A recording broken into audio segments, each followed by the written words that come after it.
안녕하세요. 종목 힐링타임 1부 이해라입니다. 7, 8월 동안 6조 원가량을 매수하면서 우리 시장을 이끌었던 외국인들의 변심이 무섭습니다. 한때는 2100선을 바라보기도 했지만 어제장에서 코스피 1940선도 위태위태한 모습이었고요. 상대적으로 외국인들의 영향이 적은 코스피 시장도 2% 가까이 하락하는 모습이었습니다. 우리 시장을 두고 우려 섞인 목소리가 나올 수밖에 없는 상황인데요. 이런 장 속에서는 어떤 투자 전략을 가지고 투자를 해보는 것이 좋을까요? 오늘도 1시간 동안 저희 종목 힐링타임과 함께 하시면서 그 투자 비법 얻어가시길 바랍니다. 그리고 제 옆에는요, 서용원 연구원님 자리해 주셨습니다. 안녕하세요. 안녕하세요. 네, 시청자분들께 또 일주일 만에 뵙는데 인사 말씀 부탁드릴게요. 지금 다우지수도 큰 폭으로 하락하고 있고 글로벌 경제 자체가 좋지 못한 상황을 보여주고 있는 상황에서 지금 다우지수는 상승할 때는 우리나라는 그 상승에 힘입어서 움직이지 못하고 하락할 때는 같이 하락하는 이런 어려운 장세가 이어지고 있는데요. 다음 주 전략까지 오늘 챙겨보면서 유익한 시간이 되었으면 좋겠습니다. 제가 또 궁금한 부분이요. 네. 이렇게 시장이 전반적으로 하락을 하면 이런 개인 투자자분들 뿐만이 아니라 전문가님들도 힘든 장이 아닐까 이렇게 생각이 들거든요. 어떠세요? 그렇죠. 지금 시장이 어려운 상황에서 내가 시장 수익률보다 수익이 높게 난다라는 거는 정말 어려운 상황이고요. 그렇기 때문에 우리가 시장이 떨어질 때는 어떻게 하면 덜 잃고 우리가 선방할 수 있는가 전략을 세우고 시장이 상승할 때 시장 수익률보다 큰 수익률을 내는 전략을 사용하시는 것이 바람직할 것으로 보여집니다. 네, 오늘도 그럼 그 시장을 이기는 비법 들어볼 수 있겠죠. 1시간 동안 기대해 보도록 하겠고요. 자, 그럼 여러분께서 직접 참여하실 수 있는 종목 상담 코너도 준비가 돼 있죠. 상담 참여 방법부터 먼저 안내해 드립니다.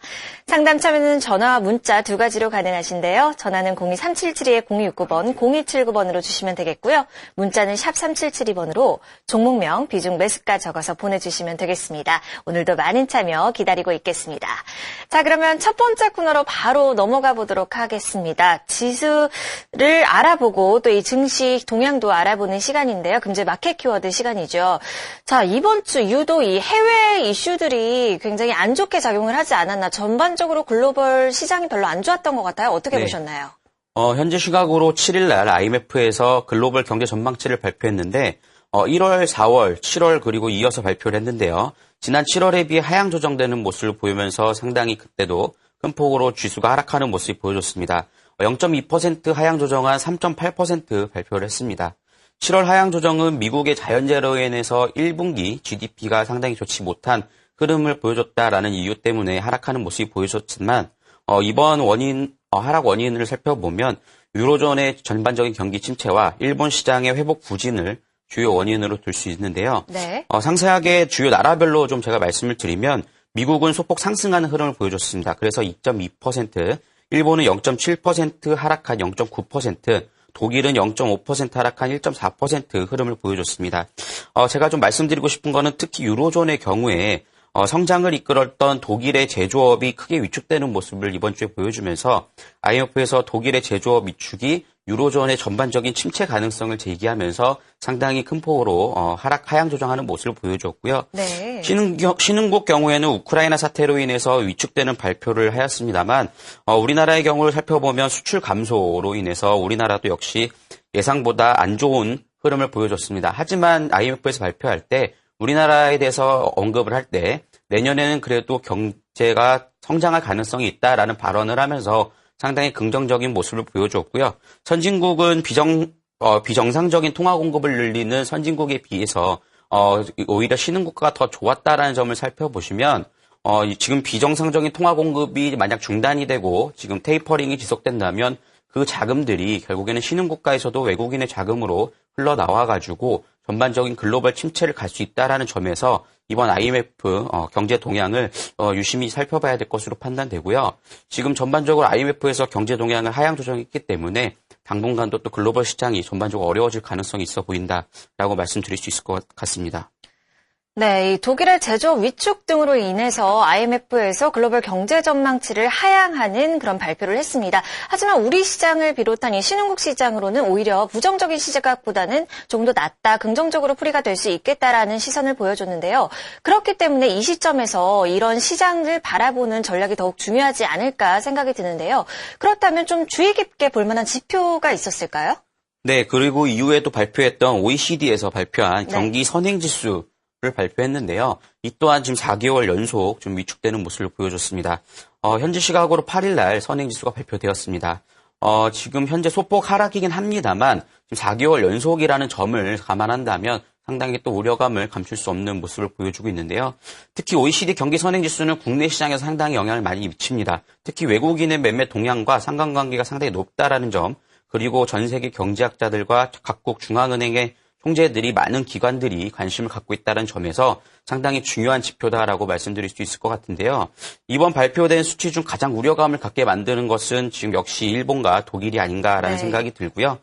이 OECD 지표는 100선을 기준으로 해서 상승과 위축을 나누는데 일본은 99.6포인트를 기록하였고 독일은 99.7포인트를 기록하면서 상당히 지금 100포인트 밑으로 하락하는 모습을 보면서 위축이 되고 있다라는 위축이 될 것이다라는 선행지수가 발표되었습니다.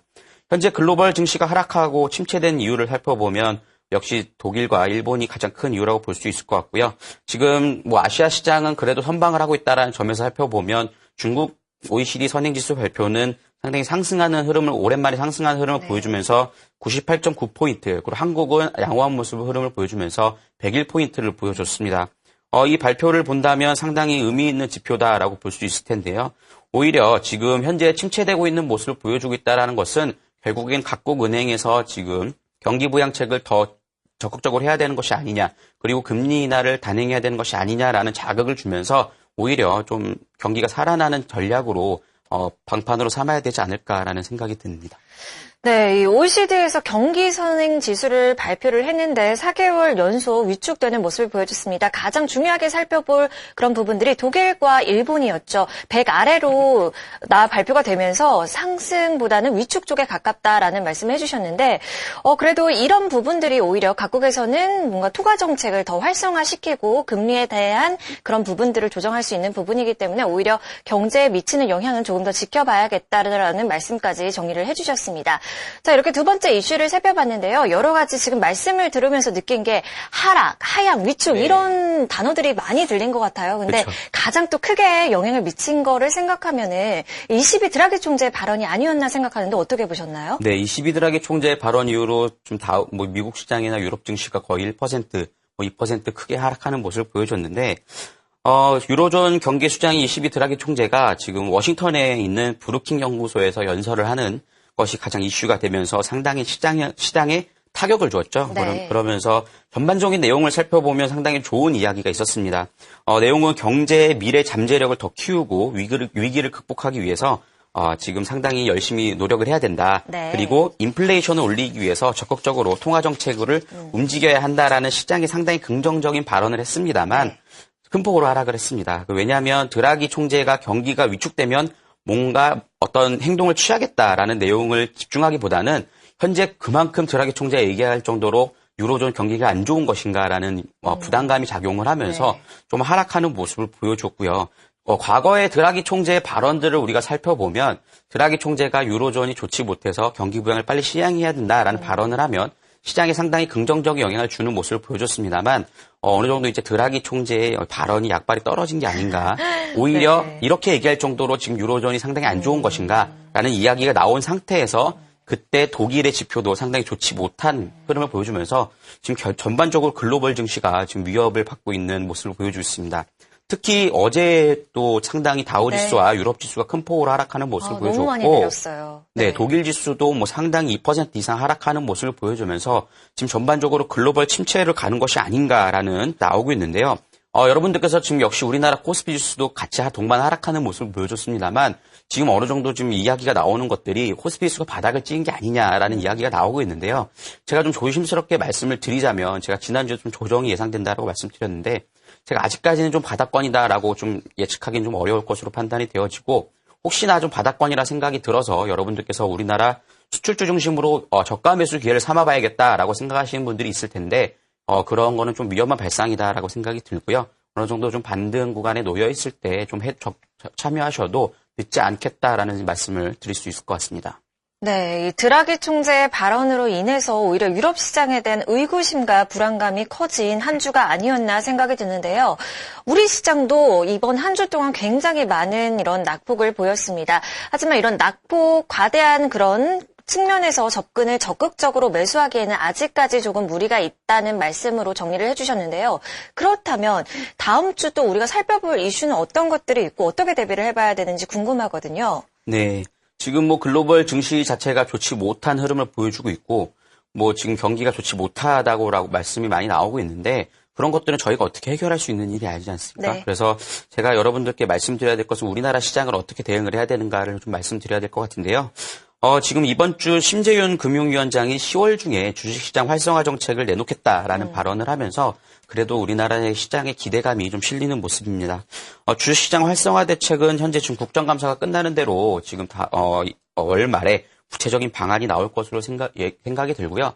지금 가격 제한 폭을 15%에서 30%로 늘리면서 지금 주식시장의 거래량을 늘리는 정책을 하겠다라는 이야기가 나오고 있고, 그거는 물론 이루어질 것으로 판단이 되어지고요. 지금 뭐 시장에서는 뭐 증권거래세를 인하하는 것이 아니냐라는 이야기가 나오면서 기대가 되고 있습니다. 하지만 이로 인해서 지금 초이노믹스가 지난번에 경제 정책을 펼치면서 최근에 뭐 2,100포인트까지 가는 게 아니냐라는 모습을 보여주면서 코스피가 상승하는 흐름을 보여줬는데, 이번에도 그런 기대감이 실리고 있는 모습을 보여주고 있다라고 말씀드릴 수 있을 것 같고요.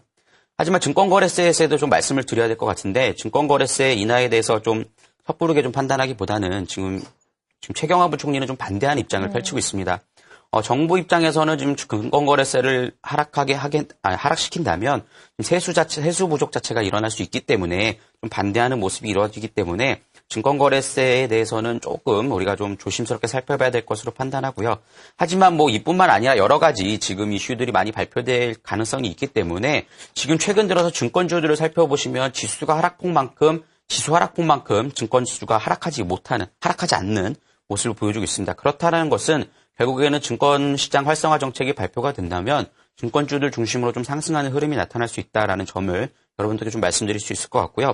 그렇다면 여러분들께서는 오히려 경기 민감주들 담아가시는 것보다는 증권주들 중심으로 다음 주에는 좀 관심 있게 살펴보시고 발표 이전까지 좀 모아가시는 것도 괜찮은 전략이다라고 말씀드릴 수 있을 것 같습니다. 네, 이 10월 중 국정감사 후에 이제 구체적인 방안이 나올 텐데 정부의 증시 활성화 정책을 발표가 됩니다. 이런 부분들 지켜보시면서 대응을 해보시는 게 좋을 텐데요. 경기 민감주, 이런 수출주보다는 오히려 증권주 위주의 상승을 기대해보고 관심을 가지시는 것도 좋은 투자 전략이 되지 않을까 생각이 듭니다. 자, 그렇다면 사실 가장 궁금해요. 코스피 지수 왜 이렇게 내리는 걸까요? 그죠. 코스피 지수가, 죄송합니다. 코스피 지수가 큰 폭으로 하락하는 모습을 보여주면서 지금 개인 투자자분들께 상당히 어려운 모습을 보여주고 있는데, 네. 우리나라 시가총액 상위인 삼성전자도 지금 시장에서 110만 원까지 장중에 무너지는 모습을 보여주면서 뭐 100만 원도 무너지는 것이 아니냐라는 이야기가 나올 정도 있는데요. 지금 외국인의 지속적인 매도세가 이어지는 모습을 보여주고 있습니다. 이로 인해서 여러 루머가 떠돌고 있죠. 뭐 북한에서 김정은이 정변이 난 게 아니냐라는 이야기가 나오면서 주식이 빠진다라는 이야기가 나오고 있고, 뭐 여러 가지 지금 이야기들이 나오고 있는데요. 제가 지금 현재 시점에서 우리나라 시장이 왜 하락하는지를 판단해 보면 제가 볼 때는 유럽과 일본 중심으로 유입되는 경기 둔화 우려감, 그리고 현재 홍콩 정부와 시위대가 마찰이 아직도 이어지고 있기 때문에 다양한 악재 요인으로 판단이 됩니다. 이런 상황에서 여러분들께서 어떤 투자 전략을 살펴야 되는가라고 살펴봐야 되겠는데요. 제가 가장 중요하게 여기는 것은 중국 경제라고 보여집니다. 우리나라 시장과 가장 최근에 연관성 있는 중국 경제를 좀 살펴봐야 될 것으로 판단되고요. 그 이유에 대해서 좀 설명을 드리자면 우리나라의 대부분 대기업들이 수출 중심의 기업이고 수출과 관련이 깊은 것은 중국의 산업 생산이기 때문입니다. 그렇기 때문에 최근에 중국 산업 생산이 위축되면서 우려감을 만들었고, 이것이 외국인들의 매도세의 직접적인 원인이다라고 볼 수 있을 것 같고요. 하지만 중국이 OECD 경기 선행 지수에서 상승 전환했다라는 점에서 상당히 긍정적으로 바라볼 수 있을 것 같고, 시청자분들께서는 어떤 식으로 흐름이 지속될 것인가, 그리고 중국 정부의 부양책이 얼마나 강하게 시행될 것인가를 좀 살펴보는 게 좋을 것 같고요. 전반적으로 그리고 다음 주에는 중국의 지표가 발표가 준비되어 있습니다. 그렇기 때문에 여러분들께서 중국 지표 발표를 좀 살펴보신 다음에 대응하는 것이 좋을 것 같고요. 제가 지금 코스피 지수를 좀 예측해보자라고 좀 말씀을 드리자면, 지금 현재 우리나라 시장의 MSCI 한국 지수와 좀 연동해서 움직이는 모습이 나타나고 있는데요. 지금 MSCI 한국 지수가 지금 어제 기준으로 올 들어 최저점을 찍는 모습을 보여줬습니다. 네. 그렇다는 것은 그 시점을 우리가 코스피 지수를 살펴보면 2013년 부근의 자리라고 볼 수 있는데, 2013년 말 부근에서는 우리나라가 코스피 지수가 1850선에서 1900 사이였습니다. 그렇기 때문에 제가 볼 때는 아직까지 바닥이다라고 판단하기 좀 이를 것 같고요.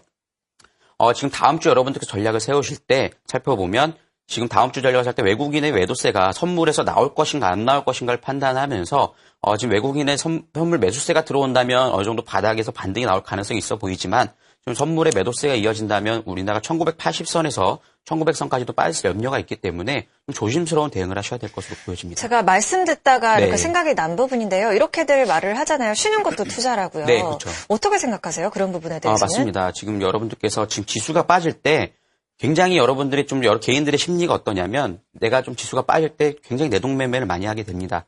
빨리 손절을 해버리고 다른 정보로 또 수익을 내야겠다라는 전략을 가져가시는데 그렇다 보면 정말 금세 내 계좌가 빨리 빠지는 모습을 보여주고 있는데 이럴 때는 오히려 현금 보유량을 늘리시고 좀 관망세로 지켜보시는 것이 오히려 좀 마음도 편안하고 돈을 세이브하는 데 가장 좋은 전략으로 보여집니다. 네. 이번 한 주 동안 코스피 지수 참 많이도 내렸습니다. 그것에 대한 이유를 찾아봤는데요.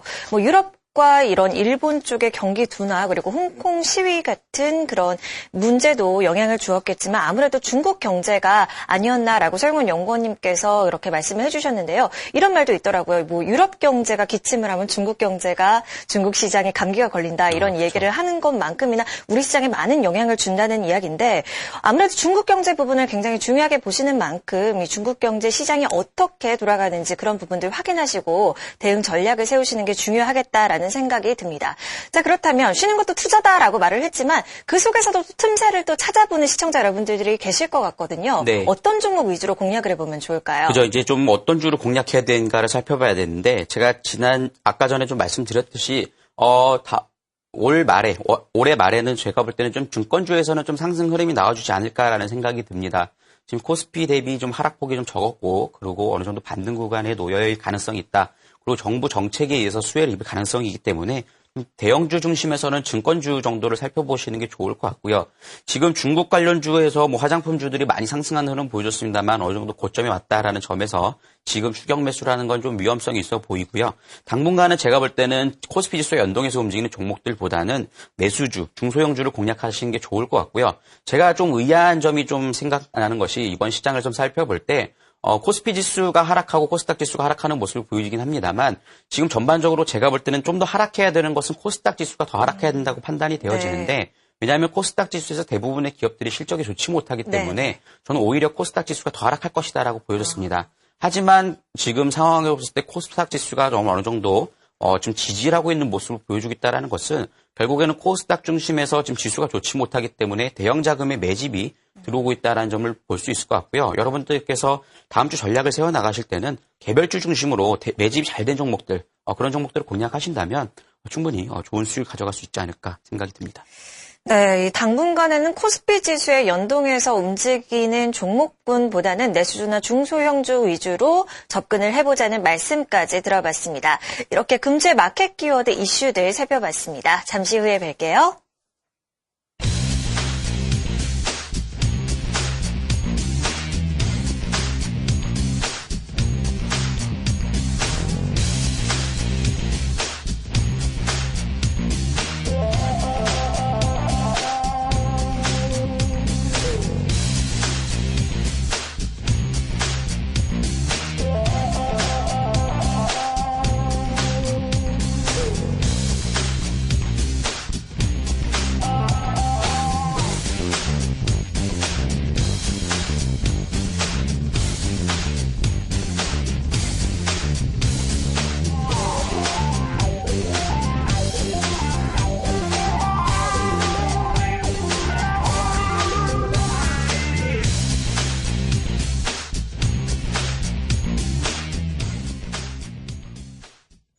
여러분께서 직접 참여하실 수 있는 종목 상담 시간입니다. 다시 한번 상담 참여 방법 안내해 드릴게요.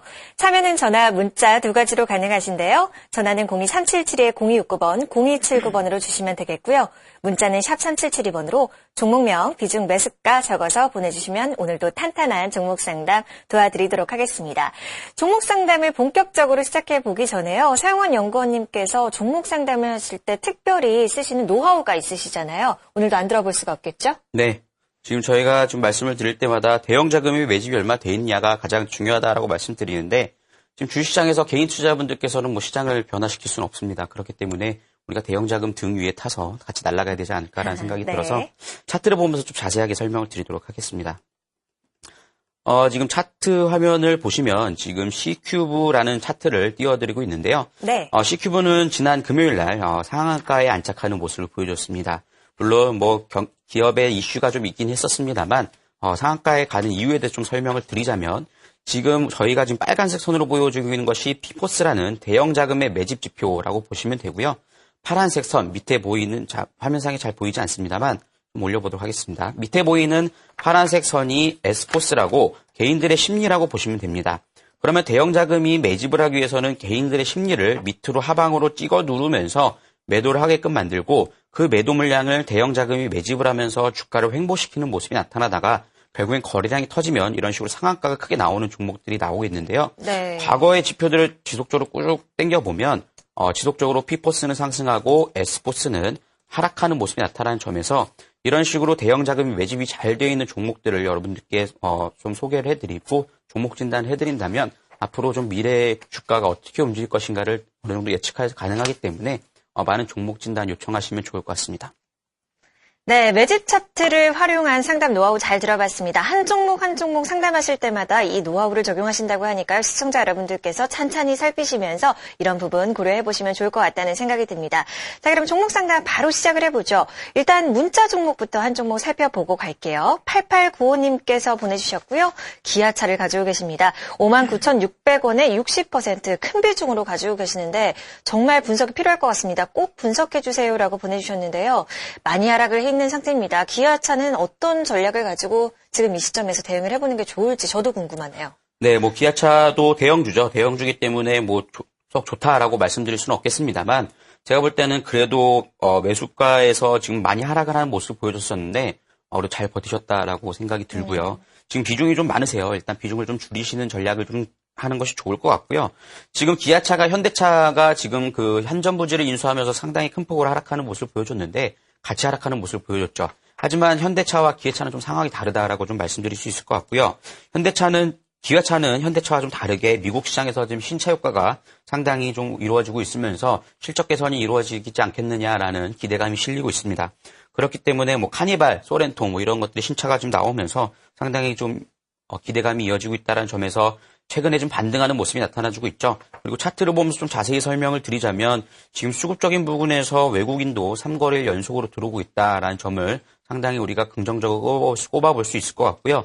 대형 자금의 매입 지표인 피포스가 뒤늦게 따라 올라와서 지금 상승 전환했다라는 점에서 앞으로 좀 반등이 줄 것으로 생각이 듭니다. 네. 하지만 지금 57,900원대에서 조금 매물대가 좀 있기 때문에 그 위 부분에서 좀 어느 정도 조정을 보일 가능성이 있다라는 점에서 좀 조심스럽게 대응을 하시는 게 좋을 것 같고요.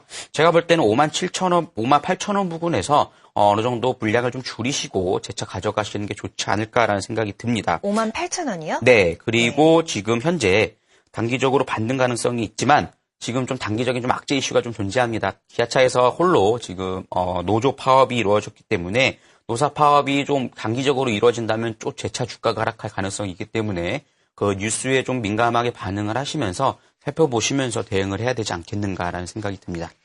네, 첫 번째 종목으로 기아차 살펴봤습니다. 이 완성차에 대한 이런 주가 전망이 별로 좋지 않아서 고민 많으신 시청자 여러분들께서 많으실 것 같다고 이렇게 생각이 드는데요. 일단 기아차만 바라봤을 때 최근 들어서 외국인들이 3일 연속 매수가 들어오는 모습이고 또 대형 자금의 매집 기준이라고 볼 수 있는 피포스도 상승 전환하는 모습을 보여줬지만 일단 아직까지 매물대가 남아있는 상황이기 때문에 조심스럽게 대응을 해보시는 게 좋다는 말씀으로 정리를 해주셨습니다. 일단 목표가 58,000원 정도에서 비중 축소 꼭 필요하실 것 같다라고 정리를 해주셨습니다. 이렇게 첫 번째 종목 살펴봤고요. 이어서 전화 한번 받아보도록 하죠. 시청자님 안녕하세요. 네, 안녕하세요. 네. 수고하십니다. 네, 반갑습니다. 어머니 네. 어디서 전화 주시나요? 예, 경남 김해입니다. 그러시군요. 멀리서 네. 전화 주셨는데 목소리는 밝으신데 요새 네. 주식 상황은 어떠세요? 시장 대응하시기. 아유, 나 지금 너무너무 손해를 많이 봐서. 정말요? 예. 왜 이렇게 손해보시는 분들만 전화 주시는지 모르겠어요. 어머님, 그렇네. 일단 오늘 종목 상담 받아보시고 다음에는 꼭 수익 보시고 한번 전화 주시면 좋겠어요. 네네. 네, 오늘 그러면 어떤 종목 상담 도와드릴까요? 예, BHP 코리아. DHP 코리아 매수하셨고요. 예. 네, 매수가 비중 어떻게 되시나요? 1,800원에 30%예. 1,800원에 30%면 지금 종가가 1,800원 정도인데 최근에 매수하신 건가요? 어지. 아, 그러셨어요. 어제 예, 매수하셨고. 이거 예. 어떻게 하다가 매수하시게 되신 거예요, 이 종목? 이거 대우조선해양을 갖다가. 네. 이거 팔아가지고, 이거 바깥하게 했어요. 아, 이거 50% 그러셨구나. 손해보고, 예. 종목 교체를 하신 것 같은데 네. 종목 교체가 맞는 선택이었는지 한번 저도 궁금한데 연구원님이랑 한번 이야기 나눠보세요. 예. 네, 알겠습니다. 어제 매수를 하셨대요. 어떻게 보세요? 일단 매수를 좀 잘 하신 것 같고요. 네. 지금 DHP 코리아는 뭐 실적도 괜찮은 흐름을 보여주고 있고요. 지금 안과 안약을 만드는 업체인데요. 실적도 괜찮고 지금 수급적인 부분도 상당히 괜찮습니다. 하지만 가장 좋아 보이는 모습은 좀 차트를 보면 좀 확실하게 좀 여러분들께 설명드릴 수 있을 것 같은데 차트를 보면서 좀 자세하게 설명을 드리도록 할게요. 네. 지금 이런 종목들 같은 경우에는 좀 중소형주이기 때문에 지금 이 대형 자금의 매집에 의해서 움직이는 흐름이 가장 잘 나타나고 있습니다. 그렇기 때문에 지금 화면을 보시면 대형 자금의 매입 지표가 상당 부분 지금 오랜 기간 동안 피포스가 상승하는 흐름을 보여주고 있고요. 에스포츠는 오랜 기간 동안 지금 하방으로 움직이는 모습을 보여주고 있다가 금요일장이었죠. 금요일장의 상승 흐름이 나와줬습니다. 그렇다는 것은 결국에는 대형 자금이 매집이 잘 돼 있는 상태에서 앞으로 이제 가격을 띄우기 위한 전략을 세우지 않겠는가라는 모습을 보여주고 있고요. 현재 장기적으로 박스권에 움직이는 흐름을 보여줬는데 지금 상승 돌파하는 모습도 보여줬다라는 점에서 상당히 좀 긍정적으로 볼 수 있다라고 보여지고요. 지금 뭐 주봉상으로 볼 때도 상당히 매집이 잘 되어 있고 그리고 좀 거래량을 좀 살펴봐야 되는데 지금 제가 좀 이런 장세에서는 소형주를 따라가실 때 거래량이 상당히 많이 터진 종목에서 상승 흐름이 나왔다는 것은 또 며칠 동안 상승 흐름이 더 나올 수 있다는 점을 좀 말씀드리고 싶고요. 지금 금요일날 터진 거래량을 살펴보시면 지난번 5월 달이죠. 5월 달 부근에서 터진 거래량 이후에 최대 거래량이 터졌다는 것은 결국에는 재차 상승 흐름이 나올 가능성이 있다고 보여지고요.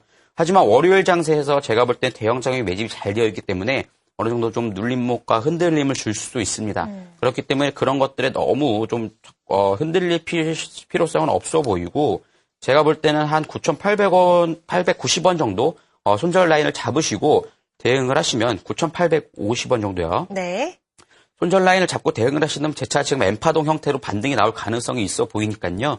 좀 살펴보시고 좀 대응 전략을 좀 더 드리도록 하겠습니다. 네. 지금 거래량이 터지면서 장대 양봉이 나왔다라는 것은 거래량을 줄이면서 음봉이 나올 가능성이 있거든요, 현재. 그러면은 거래량이 없으면서 음봉이 나올 때는 좀 매도를 하지 마시고 좀 버티는 전략을 세우시고요. 네. 좀 지속적으로 몰고 가시다가 수익권에서 어디서 매도를 하느냐 지금 신고가를 경신하고 있기 때문에 네. 이 수익권을 잡아가기가 쉽지가 않습니다. 하지만 지금 저항대 추세에서 살펴보시면 11,800원 부근에 좀 저항대가 있기 때문에 1차적으로 어느 정도 목표가를 그 정도로 삼으시고 그 다음에 그 부분에서 지금 거래량이 터지면서 음봉이 나오지 않는다면 지속적으로 몰고 가시는 것도 좀 좋아 보입니다.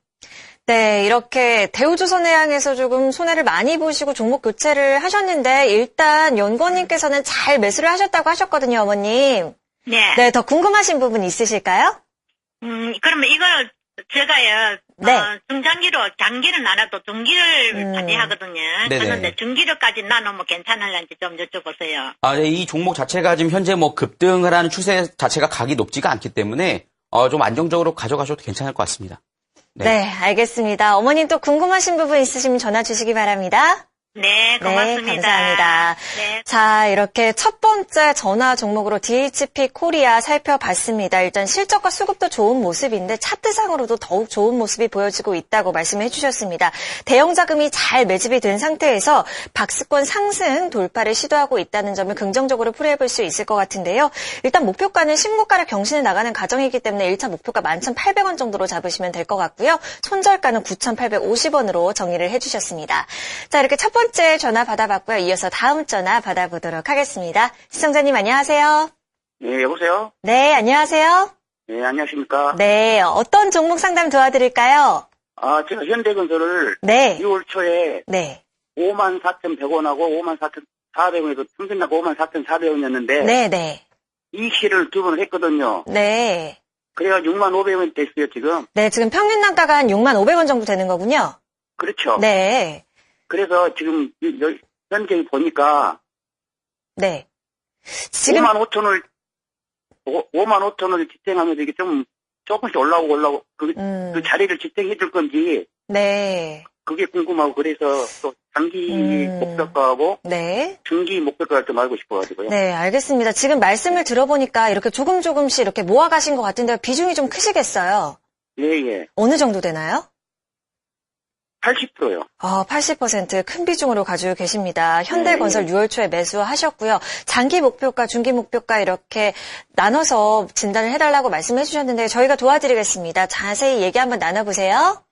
손절 라인이고요. 네, 알겠습니다. 손절 라인까지 네. 구체적인 가격 전략 원하시는데요. 어떻게 보시나요? 현대건설 자체는 좀 뭐 건설주 우리나라 대표적으로 이제 코스피지수가 같이 움직이는 모습을 보여주고 네. 있는데 최근에 코스피지수가 큰 폭으로 하락을 하면서 같이 좀 하락하지 않았나라는 모습이 보여주고요. 지금 어느 정도 우리나라 경기가 살아나게 된다면 건설주 중심으로 살아날 가능성이 있어 보이는데 제가 볼 때는 이 기업 자체 실적으로는 현대건설이 나쁘지 않습니다. 지금 어느 정도 지금 해외 시장에서 살아나가는 전략을 세우면서 상당히 실적이 개선이 이루어지고 있다는 점에서 지금 저가권이 아닌가라는 생각이 들고요. 지금 단기적인 목표가와 장기적인 목표가를 좀 요청하셨는데 제가 볼 때는 일단 손절 라인부터 정해드리는 게 맞을 것 같아요. 지금 수급적인 부분에서 살펴보면 외국인이 그래도 4거래일 연속으로 수급이 들어오고 있다는 점에서 좀 기대감을 할 수 있을 것 같고요. 손절 라인은 제가 볼 때는 53,200원 부근 좀 잡아드리도록 하겠습니다. 좀 장기적으로 가져가시겠다라고 말씀을 하셨기 때문에 좀 밑으로 잡아드리는데 네. 이 부분을 좀 무너뜨리면 좀 장기 하락이 이뤄질 가능성이 있어 보입니다. 지금 차트상으로만 봤을 때는 제가 볼 때는 P포스도 밑으로 하방으로 움직이고 있고 S포스도 하방으로 움직이고 있기 때문에 차트 상황은 좋지 못하고 지금 추세 자체가 하방으로 움직이고 있습니다만 지금 비중 자체가 너무 많으시기 때문에 지금 손절을 하시는 것은 좀 무의미해 보이고요. 제가 손절가를 드린 부분까지 좀 손절 라인을 잡으시고 대응을 하시는 게 좋을 것으로 생각이 들고요. 제가 볼 때는 지금 59,800원 부근에 지금 강한 저항대가 좀 있습니다. 그렇기 때문에 상승 흐름이 나와서 좀 손실 부분이긴 합니다만 제가 볼 때는 좀 일단 비중을 좀 줄이시는 게 좋을 것 같아요. 지금 우리나라 코스피 지수가 전 다음 주도 좀 하락하지 않겠는가라는 예상을 하고 있는데 그렇다면 이 종목도 같이 하락할 가능성이 있거든요. 그러니까 좀 어느 정도 우리나라가 지금 하반기 계속 연말까지 시장이 좋지 못하다라면 좀 반등 구간이 나왔을 때 좀 어느 정도 매도를 하고 좀 비중을 줄이시고 대응 전략을 세우는 게 나을 것 같고요. 좀 진짜 중장기적으로 가져가시겠다라고 생각이 드신다면 제가 볼 때는 65,000원 부분까지도 가져가셔도 되지 않을까라는 생각이 듭니다. 네, 이렇게 현대건설 설명을 들어봤는데 더 궁금하신 부분 있으신가요, 시청자님? 아니요. 잘 들었습니다. 네, 알겠습니다. 이렇게 현대건설 살펴봤습니다. 일단 이 시장에 따라서 움직이는 대표적인 종목이 아닐까 생각이 드는데 일단 연말까지 시장 상황이 좀 불안하다고 생각이 든다면 어느 정도 반등이 나왔을 때 비중 축소를 권해주셨습니다. 목표가 59,800원 정도로 보시면 좋을 것 같고요. 손절가 53,200원으로 제시를 해주셨는데요. 조금 더 장기로 보신다면 65,000원 정도로 목표가 가지고 끌고 가시는 게 좋겠다라는 말씀까지 정리를 해주셨습니다. 자, 이렇게 두 번째 전화 종목 들어봤고요. 문자 종목 한 종목 더 살펴보고 가죠. 7859님께서 보내주셨고요. 마크로젠을 가지고 계십니다. 48,200원에 35% 비중으로 가지고 계신데 수급이 불규칙한 모습을 보여주는데 어떡할까요? 라고 보내주셨거든요. 일단 어제장에서 거의 8% 가까이 내리는 모습에 저도 정말 보는 순간 마음이 철렁했던 종목이었거든요. 이 종목은 어떻게 대응을 해보는 게 좋을지도 궁금하고요. 네, 마크로젠이라는 종목은 바이오, 제약 쪽의 기업인데요.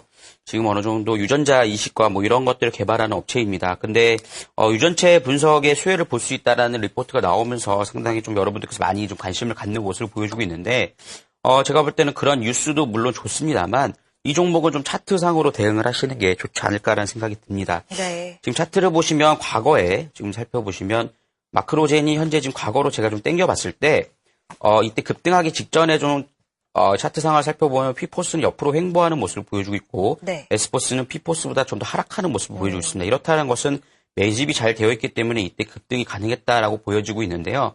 지금 최근 상황에 살펴보면 전혀 지금 매집 상황이 되어 있지 않다라고 보여집니다. 그리고 현재 지금 P포스도 밑으로 하방으로 움직이고, S포스도 하방으로 움직이고, 거래량이 그리고 일단 너무 적습니다. 그러고 하락하고 있다는 것은 이거는 이렇게 하락하고 된다면 나중에 매도도 안 될 가능성이 있기 때문에 네. 좀 제가 보기에는 위험성이 좀 있어 보이고요. 지금 금요일 장세 때 물론 시장이 좋지 못해서 빠졌다라고 보여지만 이거는 시장보다 초과해서 하락하는 모습을 보여주고 있고 최근에 지금 이 추세 상태보다도 좀 더 하락하는 모습을 보여주면서 더 추세 자체가 하방으로 꺾이지 않을까라는 생각이 들기 때문에 제가 볼 때는 조금 어느 정도 손절을 하시고 다른 종목을 갈아타는 게 좋지 않을까라는 네. 생각이 듭니다. 지금 이런 종목들 같은 경우에 지수가 빠질 때 이렇게 하락을 하게 되는데 좀 더 강하게 더 하락할 가능성이 있기 때문에 개파락이 할 가능성이 있기 때문에 좀 대응 전략을 좀 잘 세우시는 게 좋지 않을까라는 생각이 들고요. 일단 전 손절 전략을 좀 이 가격대에서 좀 드리도록 하겠고요. 좀 월요일 장세에서 반등이 나온다면 그때는 좀 손실 구간이다 하더라도 제가 볼 때는 좀 강하게 올라가지 못하고 제가 볼 때는 한 4만 5천 원 부근에서도 어느 정도 좀 다시 무너질 가능성이 있기 때문에 좀 손절을 하고 대응하는 게 좋지 않을까 생각이 듭니다. 최근 거래량도 부진하고 매집 상황도 좋지 않은 모습을 보여주고 있습니다. 또 어제장 시장이 하락하기는 했지만 또 시장 대비 더 약한 모습을 보여줬는데요. 그렇기 때문에 이 추세 자체 하락에 염두한 대응 전략이 필요하다고 말씀을 해주셨고요. 손절을 권하시는 모습을 보여줬습니다. 이렇게 두 번째 종목이 마크로젠 살펴봤고요. 다음 종목도 이어서 한 번 더 보고 가겠습니다. 동부제철 가지고 계시고요. 9286님께서 보내주셨고요. 2,675원에 매수하셨고 50% 비중으로 가지고 계십니다. 전문가님 확인해주세요 라고 하셨는데 일단 어제장에서는 올랐어요. 한 4% 정도 네. 오르는 모습이었는데 어떻게 반등의 조짐으로 봐도 좋을지 근데 제철도 관련 주여서요. 그쵸. 이 종목은 어떻게 대응해보는 게 좋을까요? 동부제철도 그렇고 지금 동부그룹 자체가 지금 어느 정도 좀 위험성이 좀 있어 보이기 때문에 네. 저는 좀 사실 동부그룹 주에 대해서 좀 추천을 드리진 않는데, 네. 지금 일단 매수를 하셨기 때문에 좀 이제 전략을 드려야 될 것 같아요. 지금 동부제철이 좀 빠지는 이유에도 좀 설명을 드리자면 최근 환율이 상당히 불안정하기 때문에 이 제철주들이 상당히 좀 어려운 모습을 보여주고 있습니다. 이 종목 자체가 좀 안정화가 되기 위해서는 좀 환율 안정화가 좀 가장 시급해 보이고요. 그리고 좀 어느 정도 지금 바닥권에 왔기 때문에 좀 상방으로 움직이지 않나라는 생각이 듭니다. 거래량이 터지면서 지금 그래도 상승하는 흐름 보여줬다라는 것은 어느 정도 바닥을 지지하는 모습을 보여주고 있다는 점을 보실 수 있을 것 같고요. 지금 제가 볼 때는 뭐 손절을 해라라고 말씀드리긴 좀 어느 정도 좀 애매한 상황이고 제가 볼 때는 어느 정도 좀 반등이 나올 가능성이 있기 때문에 반등 구간에서 매도를 하시는 게 좋지 않을까라는 생각이 듭니다. 그래서 손절 라인은 제가 볼 때는 1,500원 정도 드리도록 하겠습니다. 1,500원을 무너지면 이게 바닥이 아니고 좀 재차 하락할 가능성이 있기 때문에 1,500원을 잡고 대응 전략을 세우시는 게 좋을 것 같고요. 제가 볼 때는 뭐 단기적으로 이런 종목들은 좀 급등할 가능성이 좀 있기 때문에 2,300원 정도 목표가를 잡고 대응을 하신다면 지금 물론 손실 구간이 하십니다. 그러면 2,300원 부분에서 저는 어느 정도 50% 비중이기 때문에 절반 어느 정도 매도를 하시고 대응 전략을 세우시고 지금 매수가 부분까지 몰고 가시는 게 좋지 않을까라는 생각이 드네요. 네, 세 번째 문자 종목으로 동부제철 살펴봤습니다. 일단 이 종목 안정화되게 되는 데에는 환율 부분에서도 안정화가 필요할 것 같고 또 어느 정도 바닥을 지지하고 반등하는 모습이기 때문에 조금의 반등세는 더욱 기대를 해볼 수 있는 자리가 아닌가 생각이 듭니다. 손절가 1,500원으로 제시해 주셨고요. 목표가는 2,300원 정도로 잡으시고 일단 2,300원 부분에서 반 정도 손절 매도를 하신 다음에 그 나머지 반은 매수가 부근까지 좀 가져가시는 전략이 낫다라고 정리를 해주셨습니다. 자, 이렇게 종목 상담은 여기까지 들어보도록 하겠습니다. 참여하지 못해서 아쉬운 분들 많으실 텐데요. 잠시 후 종목 힐링타임 2부에서도 종목 상담 코너 준비되어 있으니까요. 아쉬우신 분들은 끝까지 시청 부탁드리겠습니다. 잠시 후에 뵙도록 할게요.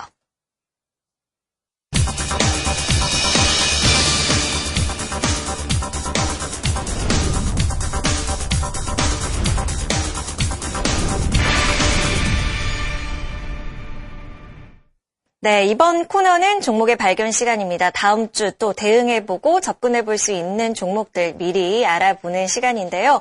그럼 첫 번째 종목 바로 알아보도록 하겠습니다. 일단 뭐 중소형주나 이런 부분들 위주로 접근해보자라고 말씀을 해주셨었는데 네. 어떤 종목인가요? 첫 번째 종목은 뭐 LTC라는 종목입니다. 네. LTC 좀 생소할 수도 있습니다만 LTC라는 종목은 뭐 화학 제품, 뭐 디스플레이 업종과 반도체 제조 공정을 하는 업체인데요. 특히 지금 이 업체에서 지금 하는 것이 디스플레이 반도체 제조 공정 과정에서 사용되는 그 방미액이라는 것을 개발하는 업체입니다. 그러면서 최근에 지금 수급이 실리면서 강한 상승 흐름이 나와줬는데 어느 정도 제가 볼 때는 이 수급 자체가 좀 더 이어지지 않을까라는 네. 생각이 들어서 이 종목을 한번 뽑아보았습니다. 그래서 지금 상당히 이 기업 자체의 실적들도 살펴보면 상당히 실적이 개선되는 모습을 보여주고 있고 그리고 LCD 산업의 성수기인 이제 어느 정도 하반기 겨울이 돌아오기 때문에 상당히 좋은 흐름을 가져갈 것이다라고 보여주고요.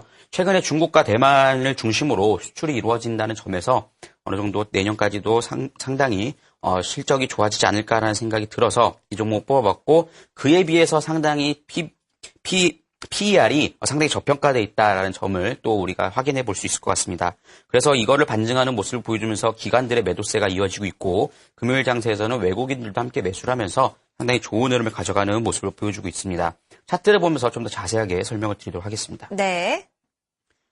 차트 한번 살펴보죠. 네, 지금 차트 상황을 살펴보면 이 종목은 최근에 지속적으로 하락하는 모습을 보여줬는데요. 우리가 주가는 이런 식으로 하락하는 모습을 보여주고 있습니다만 대형 자금의 매입 지표를 살펴보시면 이때부터 지속적으로 소폭 상승하는 흐름이 나타나고 있습니다. 전혀 주가와 다른 방향으로 움직이는 모습이 나타나는 것은 결국엔 이 주가를 뺄 때 대형 자금이 매집을 하기 위해서 주가를 어느 정도 빠질 때 매집을 했다라는 점을 말씀드릴 수 있을 것 같고요. 반면에 개인들의 심리는 밑으로 하방으로 움직이는 모습이 나타나고 있다는 점에서 어느 정도 지금 매집이 잘 되어 있다.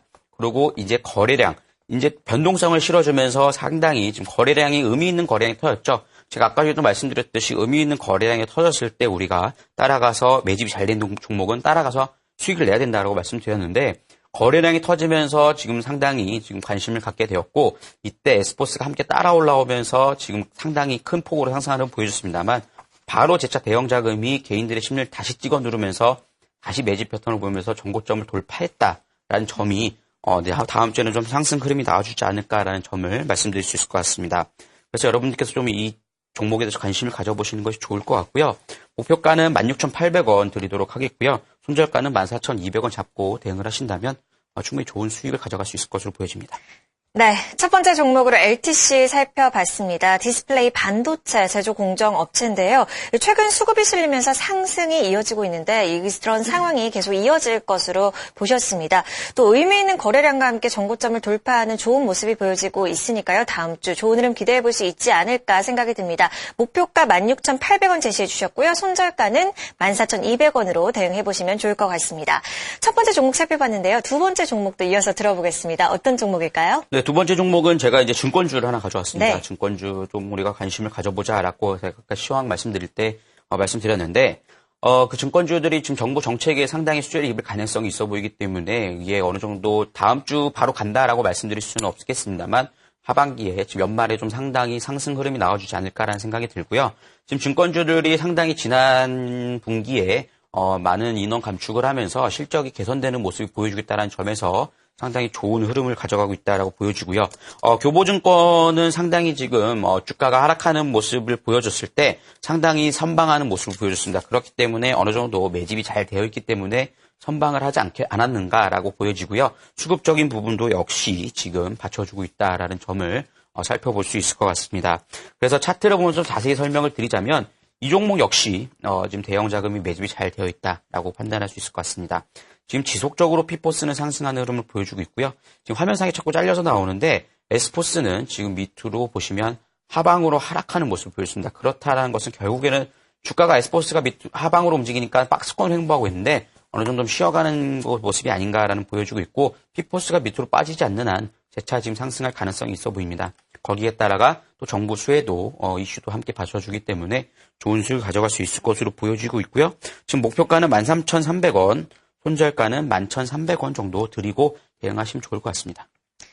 네, 두 번째 종목으로 증권주인 교보증권 살펴봤습니다. 이 정부 정책의 긍정적인 이런 수혜 예상이 되는 종목인데요. 그렇기 때문에 하반기에 상승 흐름을 기대해 볼 수 있는 종목이 아닐까 생각이 듭니다. 수급적으로도 개선되는 모습을 보여주고 있고요.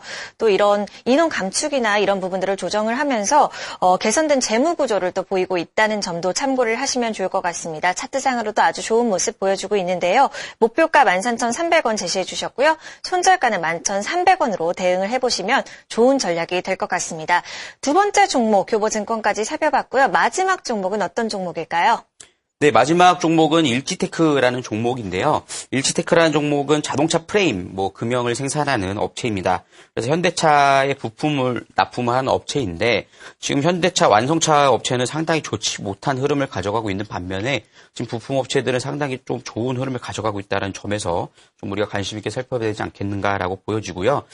지금 이 현대차가 좋지 못한 흐름을 보여줬는데 어떻게 지금 부품주들은 좋게 흘러가느냐라고 말씀할 수 있는데 지금 이 종목 자체는 최근에 중국에서 생산하는 현대차에 부품을 납품하면서 상당히 지금 새로운 실적을 가져갈 수 있을 만한 모멘텀을 가졌다라고 보여지고요. 그리고 중국에서도 현대차에서 지금 신차 출시를 앞두고 있기 때문에 그 신차에 출시되는 부품을 납품이 선정이 되었습니다. 그렇기 때문에 상당히 좋은 흐름을 가져갈 수 있을 것으로 보여지고 지금 기관들이 지금 매수세로 지속적으로 들어오면서 매집이 잘 되고 있다라는 점을 보여주고 있고 제가 볼 때는 지금 박스권으로 횡보하는 모습을 보여주고 있습니다만 이 박스권을 상단 돌파할 가능성이 있지 않을까 해서 이 종목을 한번 뽑아보았습니다. 이 종목 차트를 보면서 좀 설명을 드리면 상당히 좀 재미있는 차트가 좀 그려지고 있습니다.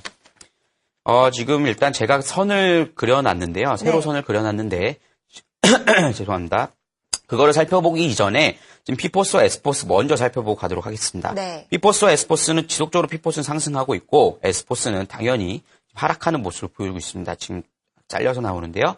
에스포스는 밑으로 하방으로 움직였다는 점에서 상당히 매집이 잘 되어 있다는 점을 보여주는데 이 종목은 좀 매집을 언제 했는가까지 좀 파악이 가능할 정도로 지금 매집이 잘 되어 있습니다.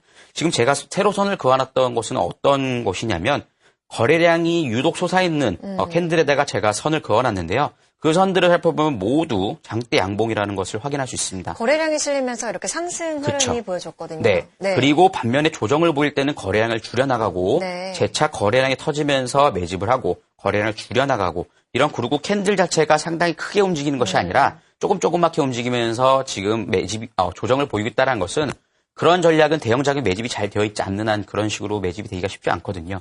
그렇기 때문에 대형 자금이 오랜 기간 동안 매집이 잘 되어 있기 때문에 이 종목은 충분히 박스권을 돌파할 가능성이 있어 보여서 이 종목을 한번 뽑아보았고요. 일단 목표가를 드리는 것이 가장 좋을 것 같아요. 이거는 목표가를 박스권 돌파하면서 한 지금 13,200원을 제가 잡아드렸는데 단기적인 박스권 돌파 가능하기 때문에 1차적인 부분에서는 어느 정도 조정을 보일 가능성이 있어서 그걸 잡아드렸는데 제가 볼 때는 그 15,300원에서 200원 정도 부분에 갔을 때 거래량이 없이 또 저런 식으로 흘러간다라고 보여지면 지속적으로 몰고 가셔도 좋지 않을까라는 생각이 들고요. 손절가는 13,200원 잡고 대응하시면 충분히 좋은 수익 가져갈 수 있을 것으로 보여집니다.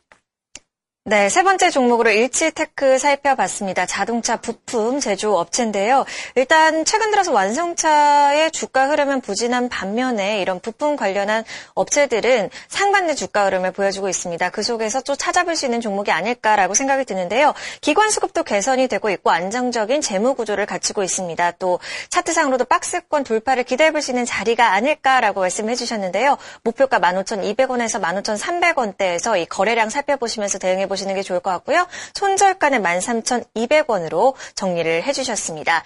이렇게 세 종목 살펴봤습니다. 화면 통해 다시 한번 정리해 보시길 바랍니다.